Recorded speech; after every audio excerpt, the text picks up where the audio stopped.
শুভ সন্ধ্যা বন্ধুরা। আজকে মুড়ি দিয়ে একটা নতুন রেসিপি করে দেখাচ্ছি। সন্ধ্যাবেলা স্ন্যাক্সে এটা করে খেয়ে দেখতে পারো, বাচ্চারাও খুব পছন্দ করবে। তো তার জন্য আমার লাগছে পেঁয়াজ কুচি, ধনেপাতা কুচি, লঙ্কা কুচি, সামান্য লবণ, একটা ডিম আর মুড়ির গুঁড়ো। যেটা দেখছো গুঁড়ো করে রেখেছি, ওটা আমি মুড়িকে গুঁড়ো করে রেখেছি। এবার এটা আমি স্বাদ মতো লবণ দিয়ে মেখে নিচ্ছি ভালো করে। সামান্য জল দেব, কারণ একটা ডিম দিয়েছি, তার জন্য সামান্য জল দিচ্ছি। দিয়ে আমি এটা ভালো করে মেখে এখন এটাকে আমি গোল গোল আকৃতি, যে আকৃতি করতে চাও।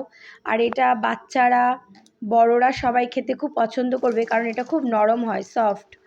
আর খেলে কোনো গ্যাসেরও ব্যাপার নেই, অ্যাসিডিটি ব্যাপার নেই।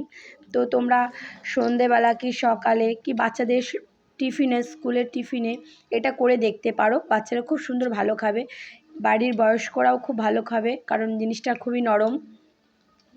তো আমি তো করেছি, তোমরা প্লিজ একবার বাড়িতে ট্রাই করে দেখো, কেমন হয়েছে বলো অবশ্যই।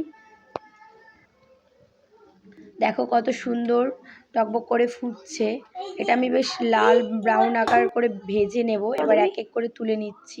আবার অরিত্র দেখো এর মধ্যে চলে এসছে, মা আমি দুটো ছাড়বো। তো বুঝতেই পারছো, ও ছাড়বে মানে আমার গায়ে তেল পড়ার চান্স বেশি। দেখো কি করে ছাড়ছে উপর থেকে, দেখো ছেড়ে কি করেছে। এবার দুটো ছেড়ে ও চলে গেছে, বাদবাকিগুলো আমি আবার দিয়ে নিচ্ছি। একবারে 4-5টা করে দিচ্ছি, উল্টাতে পাল্টাতে সুবিধা হবে।